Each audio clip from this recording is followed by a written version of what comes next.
is our very, very, very first podcast episode. And who else would I have invited to our very, very, very, very, very first podcast episode other than my favorite, Allison Greco. Hi, Al. Hello. Thank you. Hello. We should have just recorded us like before we started recording because that was much more authentic than that intro. Or you should just live stream our videos that we take for each other back and forth that are basically our late 30s version of Snapchat. Yeah, I thought Snapchat was over a long time ago, so I haven't had it in a while, but I do Snapchat you within our text messages. But they don't disappear, and they are evidence, and they are on our cell phones. So if anyone's watching this, if anyone ever watches this, just know, like, if you really want to get to know us, just ask to watch the videos that are sitting in our text threads because they're hilarious. And no less than every single one, we say, you better not show this video to anyone. Not wrong. So this is a video that we have crafted that we can show other people. I started this because we are having so many changes in the real estate space, and I feel like what we always keep coming back to is conversations around leadership, which is where my heart is as an entrepreneur. And so I wanted to just have some candid conversations with people and be able to share some of the insights that you have. So I'm going to start out with a question, and I haven't given this to you, so I know you'll answer it beautifully. But what was the big moment for you when you realized you were a leader? Like, when did that moment hit you? When you realized, Allison Greco, team leader of the Greco Group, massive team in South Carolina, that you actually were a leader? My first answer is probably a little bit of this imposter syndrome. And my first answer is like, am I? Yeah, you are. Have I made it to that position? I think the first moment would be when you have that realization. I think that for a lot of us, I'm an E, I'm an enabler. I openly say that, like, I will take the shirt off of my back and give it to you. I will teach you how to do these things, right?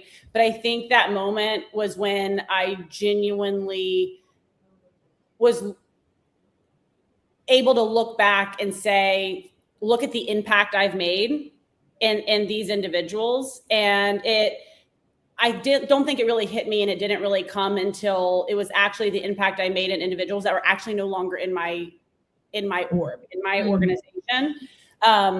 Because you start to realize that, like, these people are living their lives for their lives and far beyond them ever staying on your team or in your organization or in your world.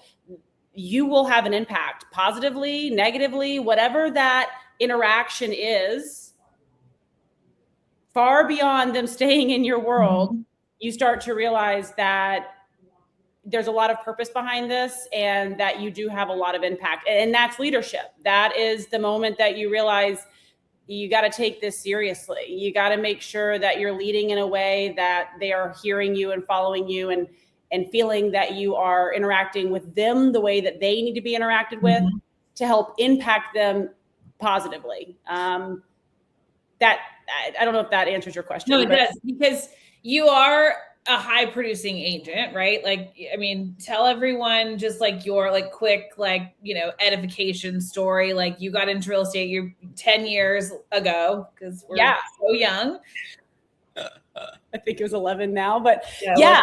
So I got into real estate. I was working a full-time job. I was selling locomotives. I was in Greenville, South Carolina. I was not at home. I felt this pull to come home, and thought, if I can sell a train, I can sell a house. And I did. I got in, I interviewed with multiple brokerages. They all said the same thing. The average agent sells, 5 to 10 houses, a year. Don't expect to make any money your first 6 months. Good luck. Hang your license here. Yeah. And I did. I hung my license at a boutique firm. And I remember coming in at 5 a.m. The door had like a chain on it that you would open, and I'd open the doors. And by the time people came in, I had worked like a whole work day. Mm-hmm. And I had a phone book because there was no one telling me what to do or how to do it. And so I would go through the phone book, and then I thought, well, I guess I'll start at A And next thing you know, it just grew and grew until I had a 3-ring binder, which was my CRM. Didn't know what a CRM was. Then I had a first year that was almost 48 transactions in my first full fiscal real estate year. That was told, beginner's luck. She'll never keep that up. That was between 2015 and 2016. And of course, I thought, well, I think I've outgrown this pond a little. So I moved to Keller Williams, which was an organization at the time that was only in the Hilton Head Bluffton market. Our office was over an hour away. So I just thought, let's build it here. So literally I started doing meetings in a coffee shop every Tuesday, and we didn't have an office here. We weren't big enough to have an office. And I put my head down and I just did it. And I always looked at people that were doing more than me. And we have 2 ears and 1 mouth for a reason. So I listened twice as much as I spoke. I absorbed as much as I could. And, the trajectory was year over year. I doubled and doubled and doubled until one year I realized that my service to my clients was going down, because you shouldn't say you can't, but it's very difficult to do that many transactions a year and keep a high level of customer service. And so that's been kind of my trajectory. About, I would say 6 years ago, I got serious about really growing a team. We have grown year over year in units, in volume. And what I think is so powerful is that, 2021, the average, there were 7 million homes sold, right, in the United States. And every year going forward, it's been 4. And so to be able to say that we have grown year over year is really powerful, because the market has not grown year over year.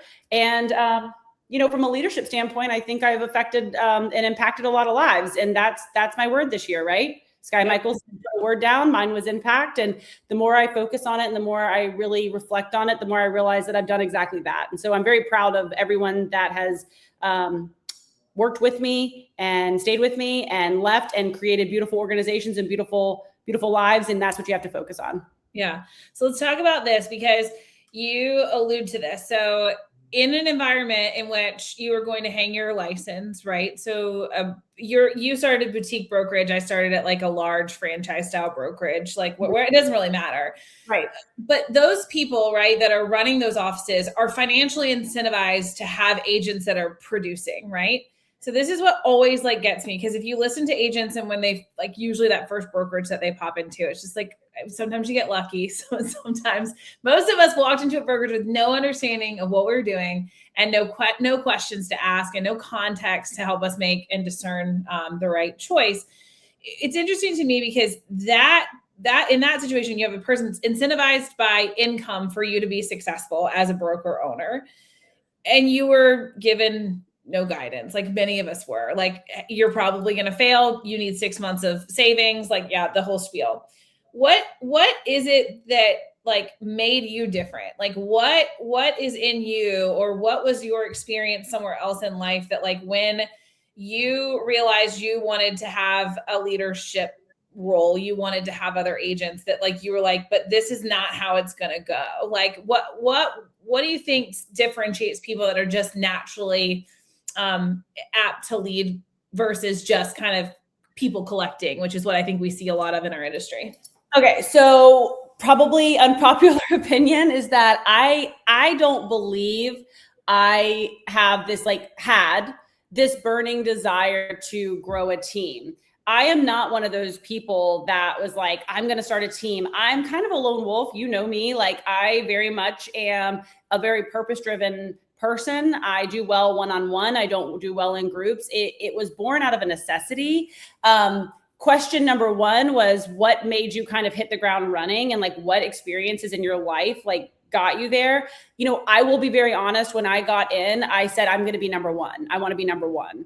And we've talked about this, but within, 18 months, I was number one in our MLS. And it is a fuel that burns very fast, right? Success for me, I remember cheersing with champagne glasses. I think there's an Instagram post about it. It was my sister and Morgan, and we were cheers, I'm number one. And for what purpose? What did that do? And so then I made more money, and then I thought, okay, I wrote this down at the regional rally on Tuesday. My original goal 2 years in, when I moved over to Keller Williams, was to make $1 million and then it was to net $1 million, and then it was to give $1 million, right?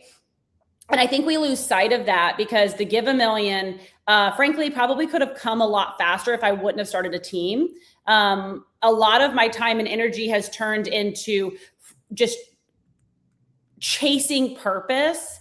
And I don't think I said this earlier in that trajectory, but I can tell you that by year 2, a lot of my thoughts around growing a team and helping people wasn't as much of like, well, one, I never got into building a team to say, I'm going to go make money off of people so I can work less. Okay. That's like key factor. Yeah. Also not real. It's also not real. I work more, I have more stress, and I make less. Okay. And so, but I had these moments that I was sitting up past my bedtime, drinking a glass of wine, trying to decompress, now doing my second job, which was administrative work, which was going through my files and cleaning up my database and creating these systems. And like, I was working all the time. And there was really little impact with that because I was helping my clients. Yes, I was making money, but like the luster kind of fell off. And I thought, why is there this gap? Why can I get in? And here we are saying that agents 5 to 6 years in the business are doing an average of 10 transactions a year. And here I am not the smartest. I'm dyslexic. What is it about me that I can get in and do 48 transactions? And I probably, if I'm being very honest, will tell you that I woke up for a long time with something to prove to the world. Mm. I would say this, and I have a journal after journal sitting in right here that I could show you that I guarantee you, if you go back 10 years ago, I had a chip on my shoulder. I had something to prove. And maybe it was just to myself. Do you know what I mean? Like maybe it was just that I know I want more and I have this like, this oomph that it's just, I'm not satisfied. And I have only started finding that satisfaction. Maybe it's maturity, maybe it's growth, maybe it's time, but I've only really started finding that satisfaction when I became extremely authentic to who I am, extremely authentic to what drains me, what fills my cup, and finding purpose. And I am telling you, there is something very powerful about growing a team and helping people come into a business that the average agent gets out in 2 years. And what is the stat? 80% of agents didn't sell. 70%. Oh no, 70% of agents sold 0 homes last year. Sold 0 homes, right? Whether the teams impact that or not, like it's still an outstanding enough number that even if it's skewed, it doesn't matter. It's still right. And 100% of my team agents made money. And I would say that over 70% of the agents on my team made over 6 figures, with some making upwards of 250, 350. I've had people on my team that have made $500,000 in a year. Like that's impact, that's purpose, that is drive. And so it's just about shifting the way that you're looking at it and understanding that, number one, it came and it went. It didn't feel that great. I can make a lot of money, but for what purpose? Mm-hmm. And it's like, so how do I help enough people get what they want so that I can get what I want, which is obviously a very famous Zig Ziglar quote. And sounds cheesy, but that's leadership, in my opinion. Absolutely.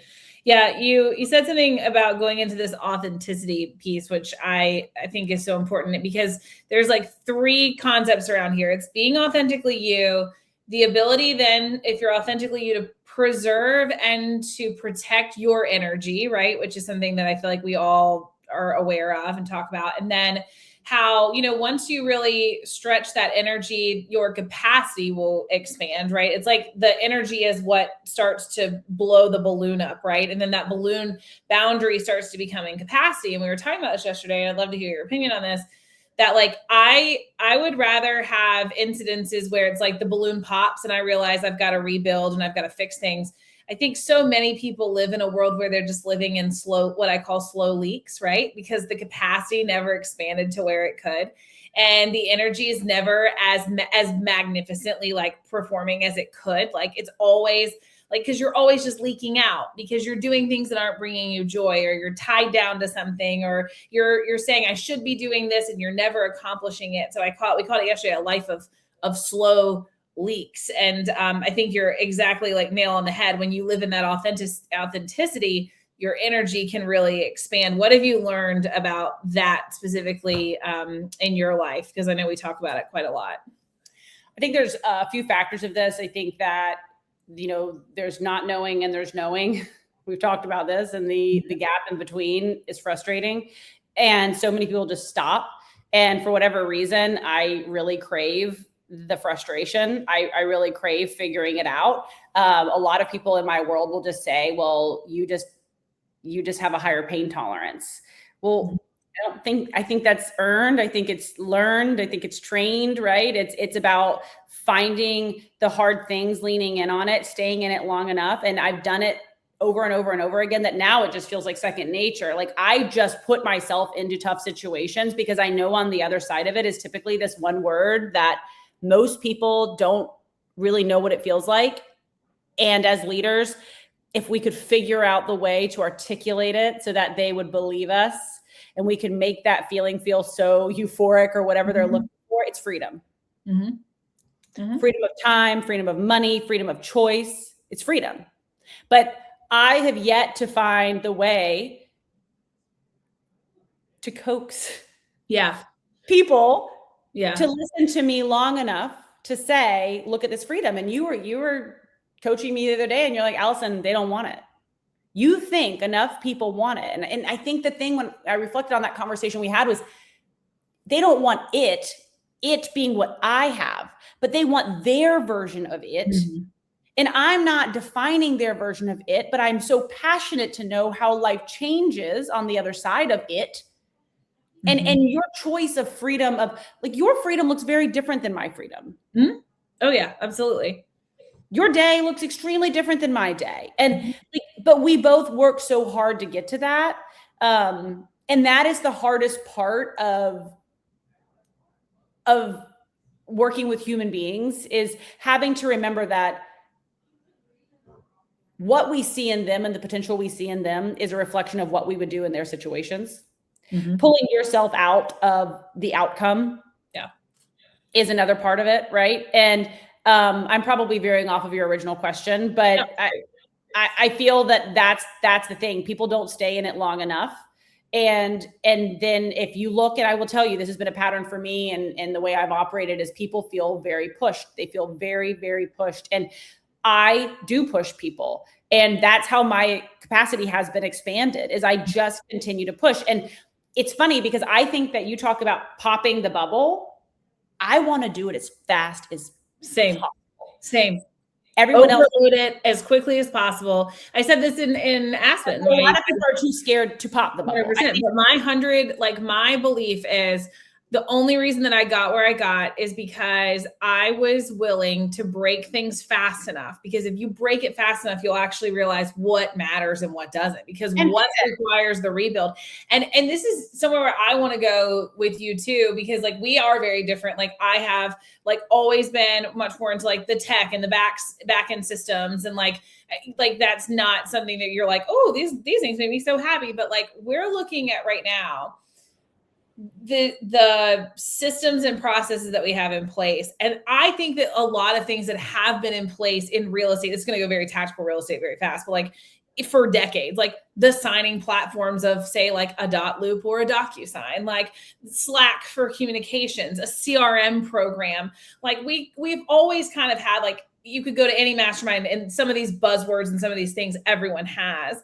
And I am curious because I feel like we're about to pop that here. Like I'm working on it now, popping all of the things and the notions of like, this is what you have in a real estate business because AI is changing things like so freaking fast. So if you don't mind delving into this conversation for a second, I'd love to take your like opinions on it. I feel like I'm about to blow a balloon up real bad. I like blow it up. And it's so funny because just a few months ago, I was like, oh, everything's humming so well.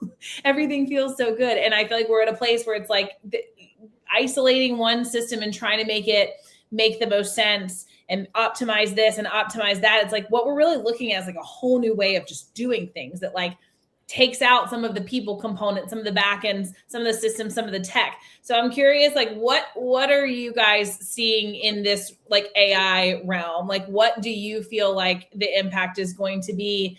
So leaders on this call that I hope are going to adapt early, like, no, like you're not alone in thinking that there may be some like massive blowups going on into the foundational principles of what our business has been. Well, I think the word you just ended with was foundational principles. And I have a very unpopular opinion on this. And I know that a lot of people, don't follow this narrative, but it's keep it simple, stupid. Mm-hmm. And what I think we've gotten away from is the basics. And the thing is that I was an extremely high converter. My highest converters on my team are the people that will just listen to the way that it needs to be done. Everyone's looking for a shortcut. They're all looking for this one shortcut. And the thing is that there's shiny object, mm-hmm. Many chats and ways to do this and funnels and stuff. At the end of the day, you have a lead funnel. At the end of the day, you have a human being coming in that is either having a divorce, they had a baby, diapers, you've got diamonds, they got, married. We can keep going. There's like 12 Ds in this whole sales funnel of the reasons that people want to buy, sell, or invest in real estate and transact, right? And what I think has happened is that there is a lot of tech. And for me, I've always found that the tech that I focus on the most that moves my business is tracking tech. I need something to track my information, my key performance indicators, how many calls it's taking to set an appointment, how many appointments it's taking to set the, buyer's agency signed or the listing signed, I need the tracking information. And the rest of it, I think, is wonderful. I do. And I think that there's a lot of systems out there, but I think it's got very noisy. And it's also got very expensive. And a lot of people say, I just need this tech stack and I need all these things. I think that it's wonderful if you can figure it out. But I will say this from an outsider looking in, I think team leaders get it because the team leaders are the one that built it, because the team leaders are the ones that ran a very big organization. They were doing 50, 70, 100 transactions as a solo agent. What agents on your team are doing 50, 70, 100 transactions? Yeah. They're not. And they're not doing it with an entire leverage system. Right. The miss is that, in my opinion. It's like we as team leaders, what they need from us is that emotional intelligence piece, that human piece of saying, go back to the basics, go back to the sales basics of how do you talk to people? How do you treat people? Things that we might think are extremely common sense. You start realizing they're not that common. And we talk about it all the time. One of our main jobs as team leaders is just repeating ourselves. Mm-hmm. It's just repeating ourselves until we're blue in the face. And the more that you stack in front of them, I think it's an excuse to shiny object. And I also think it's an excuse to not do the one thing that they don't want to do. Yeah. It's the excuse to not pick up the phone. And if you look, I think the miss is the human connection and human conversation. And I think a lot of people are kind of getting over all of the tech, all of the AI, all of the bots. They want a human. Yeah. Yeah. I don't disagree. I think it's so important to make sure that you're using that to take the tasks away that give more room for human connection. I think that's where we've probably been over the last few years is like real estate change. Like I know in South Carolina, same thing, like North Carolina contract has gotten like significantly longer. We've got so many new rules and legislation and all the things that like just keeping up with that is enough, And so, I do think it is the human connection piece. And then it's like, how are we now going to go back though and say, there's going to be an entire, rebuild. We're not maybe all going to be sitting in CRMs that there's 5 of them that everyone knows are the same ones. Cause we might start building our own and really being able to do what we do well and service our clients because we know what they actually need. I don't think CRM developers all the time are thinking of that. Sorry, that was a thing, but I'm looking at notes. Leo just said that. And at the regional rally, he was like, you guys realize that most apps or most CRMs or most things that you're using, they are totally overbuilt, right? Like you're only using about 5 to 10% of the actual functionality of it. And I'm sitting there thinking to myself, we started using Sisu years back, right? Before you guys got on Sisu, it was like, we didn't love it. We hated it. It was clunky. It was hard. It was too much work. It didn't work for us. And I say this so often, we still use CTE as our tracking because we have yet to find a system that is just fundamentally clean. And whoever can get to the finish line first on a system that works for real estate agents, that is a CRM that connects with DocuSign, that connects with the MLS, that connects as your QuickBooks manager, as your tracking of your cost of sale, as your KPIs. That's what we need. That's it. That's what we're looking at. That was the reason for this, is because so we were building a phone line so that when our agents leave appointments, because that's one of the big hurdles, is the notes don't come back into the CRM. And we know it's called House Whisperer. Oh yeah. So it literally connects. No, I know. Yeah. It's crazy. Yeah. So that's what we were looking at, was to fill that gap. But then you're still like, okay, well, now this system's feeding into this system, but that information could also be useful in Slack messaging. It could also be useful in updating our CSU transactions. And so then there does come a point, and this is the point of this conversation, is like, at what point do you just blow up the balloon and you say, like, what are the components of our business that are important that we need to build a system around? We've been so accustomed to being prescribed a product, and then I think trying to get our business to like match what the product offers. And I do think that we're now in a world where you and I like can go into AI and we can build what actually meets the needs of our organization. So I think a lot of things are going to change over the next couple of years as people figure that out. Yeah, I think that in 12 months, if anybody's watching this highly viewed podcast, it will be. This is a need, and this is your ticket to like make all the money in the world, because this is what is needed. And I think of it often, but I will tell you, and you're a lot different with me on this, like, I'm not going to just go and pull in the new product to try to figure it out. I am going to stay where I am. I'm going to do my research. I'm going to try to discern it. And like, there is not a product that's doing it yet, which is why I still have spreadsheets, you know, like, and it's unfortunate. And I know, but like, I also don't have the ability. I logged in and I got my account with Claude, and I was like, okay, I'm going to figure this out. I'm going to figure out how to code. I'm going to figure out how to get agents inside of my CRM and inside of my Bumble channels. There's no way. Like, it's just not in my DNA to figure that out. But somebody's going to, and the landscape of real estate is going to look very different. The landscape of being a team leader is going to look very different. And honestly, I envy people getting into the business right now. I really do, because we've spent the last 5 years of every 6 months, new things, new tools, new everything. And somebody's going to come and figure out something that is going to take us through the next 10 years. And it is going to make our lives so much easier. Yeah. I really, and again, I think we've gone through so many different micro markets in the last decade, and so much technology and so much money around our industry. I mean, obviously, like, it's been that way, but like in the interest of Wall Street and all the companies, and we're seeing all the mergers and the acquisitions, and like this just high level conversation about real estate, but like, it's because there's so much money in the industry, and outside players are recognizing that, and they want a piece of it. Because I've always said there's no one more willing to pay something than a real estate agent who literally paid to work, right? We paid to work, right? We pay our dues, we get our MLS access, we pay our brokerages, you know, literally just to be able to go to work. So I think that'll be really interesting to see where that goes. I think that the thing too about leadership is, like, some people will listen to that last like 5-minute soundbite, and like some people are like, I think a true entrepreneur, and I hate to like be kind of like poo-poo, but like a true entrepreneur listens to that and is like, yes, like, listen to all this opportunity, listen to all this unknown. So like, what would your advice be to the person that just spent the last 5 minutes like, this is hard. Like, I don't want to hear this. I don't want it to change. Like, this is too much. It looks like this, right? Like,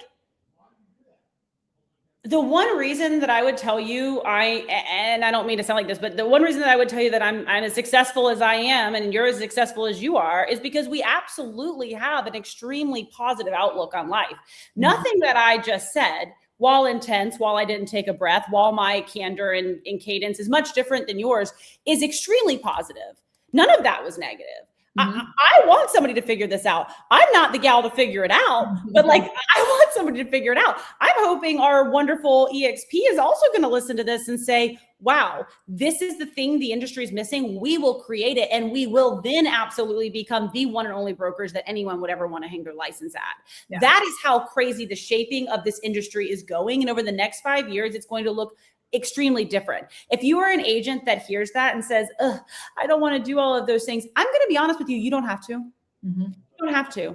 You can still keep doing the business that you're doing. You can still keep doing the 5 to 15 transactions a year if that's where you're happy and that's your comfort zone and you want to stay there. That's beautiful. If you want leverage within understanding how to grow your business, I would say reach out to somebody that is running a team, because this is how team leaders think differently. We are implementing those things for you. It doesn't cost you time. It doesn't cost you money. You just plug and play. But I also think it's very eye-opening to look at two human beings that are very similar but so different. You look at it like, I'm going to go find these tools, I'm going to go work these tools, I'm going to go figure out what works and not work, and I'm going to like blow it up and I'm going to be done. I look at it like, I'm going to look through these, I'm going to see what they are, and we are going to stay steady on the course until we find the product that makes a lot of sense for us. And so you red light, green light faster than I red light, green light. It's just that simple. And guess what? We're both profitable. We're both running teams. We're both doing the things. You love people. You recruit at a high level. You bring people in. We had this very honest conversation. I struggle with human interaction. I struggle bringing people on because it's a deficiency of mine that takes a lot of effort and time that pulls me out of my comfort zone, and it drains me, and it's hard, right? And so, but I still do it. Mm-hmm. Yeah. We don't get to say no to the things we don't want to do. We don't get to say no to the things that we don't want to track. I don't love tracking the way that you do. I don't love budgeting the way that you do. I don't love those things, but they're part of the game, right? You do them. Right. You got to do and you and I were talking a few weeks back, and this has sat with me too. And it was like, you and I, we were bitching, let's be honest. Okay. We were just talking about like life and all of the things. And the concept both of us kept coming up with was like, who told people it was supposed to be easy? Yeah. Like, who told anybody that any of this was supposed to be without effort, without angst, without pressure? Who told it? I think that is changing. So I think that one of the big shifts that I'm seeing is we have been, and if you're studying kind of what's going on with like social media influencing, like as a whole, we were very much in a sell world where it was like, let me sell you this. And one of the sell factors was ease and convenience and all the things. And we really have, and agents know this, we've shifted into an information age where I do think authenticity is being regarded higher than it was before. So it's almost like, I feel like we kind of left that like I feel like we're leaving the superficial era behind. And I think it's one reason too, why it's like, okay, well, now, like, then let's launch a conversation like this online. I don't like conversations that I love having didn't show up online 5 years ago. It's certainly not 10 when I was getting my license. Like, I didn't watch people work through things like this. All you were kind of sold was like, here's the button, click it, it will get you here, and I think we're in the information age. Like, we are moving into more of a place where like conversations like this become more normalized. And I think for like authentic like leaders that like are studying leadership and are trying to live in leadership every day, like it's very refreshing. So I do think that eventually that will subside a little bit, because I think we've left the selling age and I think we are more in this information age, and authenticity has, I think, followed. A shift that I've seen in so many people and people that I follow that are very successful, and I see this in you as well, is like, stop being fearful of failure. Like, I learn so much more and so much faster from my failures than I ever learn from my successes. And what's interesting of what you just said is that I'll find myself in meetings where I'm saying, well, this is what I did wrong, and this is how I saw, this is what I did good, this is what I did bad. And when I sit in rooms where everyone just talks about how, like, if I see somebody on stage and all they do is talk about themselves and how much time how they've won and how wonderful they are, I'm like yawning and I'm like, okay, like, this is amazing. I want to learn from your failures. I want to learn from your mistakes. And so I think that needs to be normalized. I don't get up to be negative to say, look at how I failed. I'm an extremely positive person. I am telling you how I failed so that you don't have to do it, so that you can skip that step. Right. That's right. Well, I said this yesterday because we were talking about, not every client you work with right now can be crazy. We have talked about that. And we had like a hilarious slide yesterday of this like crazy looking person. I was like, they're not all crazy guys. But one thing that we were talking about too, in conjunction with that specifically, and to avoid the slow leaks, is having the ownership. Ownership stops that leak of energy and capacity, because leaders know this. If it goes right, it was in spite of you. And if it goes wrong, it was solely because of you. And that's what I hear in exactly what you're saying right now. It's why I'm interested in learning other leaders' failures. In fact, I should start just doing a series where I just call around, like, can you give me your worst 3 fails in the last year?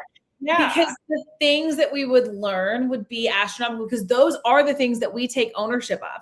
I actually don't want to talk about the shiny, amazing things that are working in our office, because they're probably working not because of me.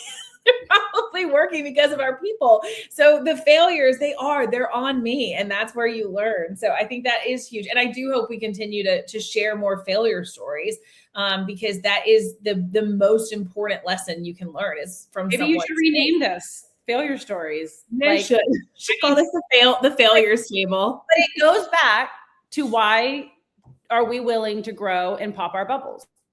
Yeah. It's because we actually love to fail. We fail so much. We accumulate the failures, because you know what we're doing in the way there is we're winning and we're winning and we're winning, but we're not stopping and looking at those wins and being like, look, feather in my cap. No, all I'm doing is failing as much as I can, so I can create a easier path for others behind me. Yeah. The more that I fail, the less somebody else does. Yeah. Now, there is a double-sided coin to that, right? I can't remove all failures from my people. No, it hurts. But, and we can do it together. We can help problem solve. There is a beautiful, like, symbiotic relationship there. Absolutely. Well, I think if you can cut down on the consequences of the failure, right? Like, if I can help mitigate the expense of the failure or the time lag of you having the failure, because you can learn from mine, I still can't take it away from you from learning, which is why I don't have a problem when I have, folks come in here and say, I just feel like I'm failing. I'm like, great, well, let's talk more about that, because there's something to learn there, for sure. I think you're exactly right on that. Fear of failure. I always say the most expensive place you can sit is an indecision. Oh my because gosh, yeah. If you say yes and it's wrong, you've failed, and guess what? You've learned something. Learned something. You've cleared up some space for more energy to exist. And if you get it right, you got it right. But, like, I think that people feel like there is, and this is where I think a lot, even consumers, like customers, clients, like vendor, like, this applies everywhere. It's not just our team. Like, so many people, I think, in this country, like, as a whole, have this security blanket around indecision. It makes them feel like, oh, I haven't done the wrong thing. I might not have done the right thing, but I haven't done the wrong thing because I'm just sitting in indecision, which is the reason why I think our housing market is sitting like it's sitting. It is. Right now. And so I do think that, like, as like we've, even in the information age, which is probably why we're being overloaded with information, people are still sitting. And if you want to tie it back one more time, it's why AI is never going to run our businesses for us, because ultimately the human connection is what's going to be able to say, let me take that security blanket and let's move in the direction that we're going to move. And I think as real estate agents, most of the time, we know, like, just reaffirming good, positive decisions, right? And good consequences from our clients' decisions is, like, one of the most important things that we do in a transaction. Yeah. We sell houses. How many times? You sell it the first time, you sell it when they call you back and they're not sure. You sell it when the inspection report comes back, you sell it when the appraisal comes back, you sell it 2 days before closing, you sell it a week after. I mean, like, you sell a house freaking 7 times, because you've got to reaffirm that decision. All right, last thing. You didn't want a team. I didn't want a team. I think some of the best team leaders come from people who don't want teams. So I want you to speak to us. All right. I'm not trying to exclude the person who's like, oh, I can't wait to have my team one day. It just wasn't me and it wasn't you. So there are other people you can ask this question to. What would you say to the person who was where you were? And I'm looking up to my left because my board and mine, look, I only had 55 houses before I cracked open like an egg. You had a higher capacity than I did. What would you say to that person who's like, this just is not what I want to do, but they do feel that yearning for more impact than just the families that they're serving? They want to grow something bigger. They want to impact others. What would you say, are the simple steps to take, in the next 3 to 6 months to start moving the needle in the right direction? Well, step one in building is you do not go straight to a showing partner or a buyer's agent. You need to focus on leveraging your time, your $20 an hour task to an admin and a back end. I'm being a little bit more tactical with that, right? You need to make sure that you are not just going and splitting your transactions 50-50 or 70-30, take $20 an hour task and learn to scale that way. You should be able to double your transactions within a 6-month time frame, because you need to be going back to the basics and going into prospecting and working all of these things that you started building your business with, because you're going to need to remember those. You need to then make sure that you're making SOPs while you're doing it, so that when you do bring the buyer's agent on, you have got it all laid out. I would say give yourself grace. You are not hiring a mini you. If you were hiring a mini you, they wouldn't be on your team. And give yourself grace and give them grace, right? So admin first, agent second. I'd almost argue 2 admins, then agent. It's going to be a very hard, beautiful journey. There you go. It's going to be a very hard, beautiful journey. And I would say, make sure that you find a running partner and you find a business partner that is not on your team, not your buyer's agent that you're going to bitch to every day. Okay. Like, this is the person that you are going to look up to. They are a mentor. You're watching 2 people talk to each other right now that would be happy to take your phone call, happy to work you through things. But being able to find somebody is really important. I didn't have anybody for 7.5 years. And I did it. And, as long as you're impacting people, you're doing it right. You're doing the things, and you need to remember that you're probably going to make a little less money, but your dollar per hour is going to skyrocket. And what you choose to do with the time that you get back is 100% a you thing. And that freedom can look very different for a lot of people. So if you want to go make more money and you want to go sell 150 more houses, go do that. That's fine. Yeah. If you want to go and raise baby deer, go do that. That's fine. If you want to go and raise 3 boys and take them cross country for 12 days, fine. It's freedom that you've chosen, and you get to do what you want to do with it. And this is a very short life that we're living. We only get one of them. So figure out what makes you happy and go find time to do that. Yeah. I couldn't agree more. Yeah. What's it all worth if it's at the end of the time, all you've done is worked? And yes, you've impacted families that you've helped buy and sell, but the impact that you missed on your communities and on the people around you, are I think a small fraction. It's a small fraction of what it could be. Al, thanks so much for your time. You serve the coastal South Carolina region. So if anyone on this call is like, oh, I need a referral partner there, the Greco Group is a South Carolina staple. So make sure you give them a call. And thanks for being my first guest. Now I just have to go post this somewhere and make it like a thing. Yeah, you do. So get your tenacity and just do it. Done. All right. Well, we'll catch you next time at the leadership/failures table. At the failures table.